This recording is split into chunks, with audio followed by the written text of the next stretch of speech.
किसी शायर ने क्या खूब लिखा है, मुझे तेरी बेवफाई पर पूरा यकीन है, लुटता हूं इसलिए बस तुझको सुकून हो। शिवपाल यादव की कहानी भी कुछ इससे जुदा नहीं है। बार बार अपमानित होने के बावजूद शिवपाल यादव न चाहते हुए भी अखिलेश यादव के साथ खड़े हो जाते हैं। कुछ दिन पहले ही अखिलेश यादव ने बाकायदा पत्र लिखकर शिवपाल यादव को कह दिया था कि आपको जहां ज्यादा सम्मान मिले आप वहां जाने को स्वतंत्र हैं।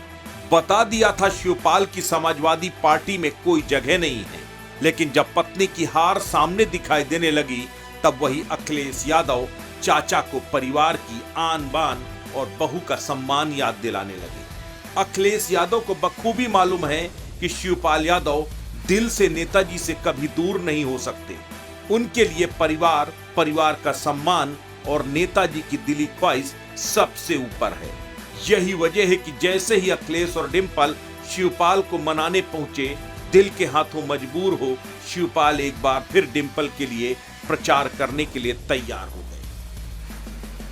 शिवपाल यादव ने इसका आधिकारिक ऐलान भी बड़े शायराना अंदाज में किया। उन्होंने ट्वीट कर लिखा, जिस बाग को सींचा हो खुद नेताजी ने, उस बाग को अब हम सींचेंगे अपने खून पसीने से। सीधे तौर पर शिवपाल ने ऐलान कर दिया कि सैफई खानदान की आन बान और शान पर धब्बा नहीं लगने देंगे और परिवार के लिए नेताजी की बनाई इस बागवा को लूटने नहीं देंगे। इसमें कोई शक नहीं है कि शिवपाल के डिंपल के साथ खड़े होने के बाद समाजवादी पार्टी ने मैनपुरी की सियासी बाजी को पूरी तरह पलट कर रख दिया है। अब यह एक बार फिर समाजवादी खेमे में आ गई है।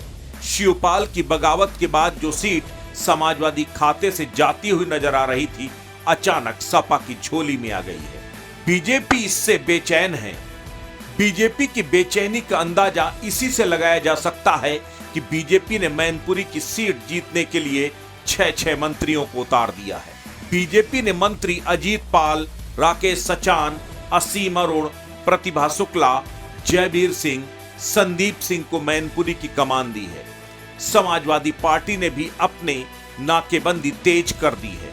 उसने अपने सिपहसालारों को भी बीजेपी के ताकतवर मंत्रियों के खिलाफ खड़ा कर दिया है। मैनपुरी सदर की जिम्मेदारी धर्मेंद्र यादव को मिली है। करहल की जिम्मेदारी अरविंद यादव और मुकुल यादव को मिली है। किशनी की जिम्मेदारी तेज प्रताप यादव को और जसवंत नगर की जिम्मेदारी शिवपाल यादव के बेटे आदित्य यादव को।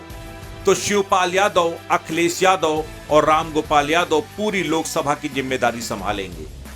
अब मैनपुरी की लड़ाई बेहद दिलचस्प हो गई है। एक तरफ सरकार है तो दूसरी तरफ सैफई का परिवार है। एक तरफ बीजेपी का विशाल संगठन है तो दूसरी तरफ सैफई का आंगन है। एक तरफ योगी का काम है तो दूसरी तरफ मुलायम सिंह यादव का नाम है। यानी मुकाबला जबरदस्त होने जा रहा है। शिवपाल यादव की बगावत के बाद जहां बीजेपी इस मुकाबले में समाजवादी पार्टी की रेस से आगे दिखाई दे रही थी, वहीं शिवपाल यादव के डिंपल के साथ खड़े होने के बाद अब पासा पूरी तरह पलट गया है। अब एक बार फिर समाजवादी पार्टी का सबसे मजबूत गढ़ सुरक्षित नजर आने लगा है। अस्तित्व न्यूज यूपी के लिए ब्यूरो रिपोर्ट।